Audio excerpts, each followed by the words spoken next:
In the modern world, technology has granted us greater access to education than ever before. Whether it means more interactive learning or more comprehensive technology to aid in certain areas of school, such as math or science, or just a better way to reach the modern demographic of children that are more and more used to technology instead of paper. Technology has an undeniably positive effect on the classroom. Instead of fighting the innovation of technology that will inevitably happen with or without the education system, we should embrace it. Or as a Florida high school teacher says, technology can become the wings that will allow the educational world to fly farther and faster than ever before, if we allow it. With the invention and development of the internet, access to information has never been higher, and yet some delusional math teachers still teach their classes as a calculator-free class, with such arguments as, you might not always have a calculator with you, or you need to know how to do this by hand. To those teachers, I call bollocks.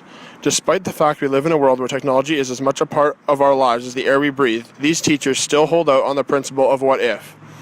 Well, if I don't have a calculator with me at all times, it means that I have a bigger problem, considering that not including the actual technology I use for school, I have a calculator on my watch, phone, and almost always have access to the internet. So not having a calculator is highly unlikely. Let's face it, we live in a society that is always changing thanks to the plethora of ever-advancing technology. iPad devices are almost a necessity in every classroom. Technology is huge, and learning how to use such technology is huge, which is why it's good for students to understand how to use a calculator. As far as electronics go, it's a simple instrument to use, and students will need to use such devices elsewhere throughout their lives.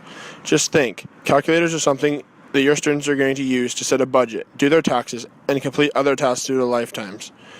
I believe Missouri high school student Anthony Chavetta put it best when he said, "The need to know the capital of Florida died when my phone learned the answer." Rather, the students of tomorrow need to be able to think creatively. They will need to learn on their own, adapt to new challenges, and innovate on the fly. Furthermore, technology in the classroom increases engagement with students.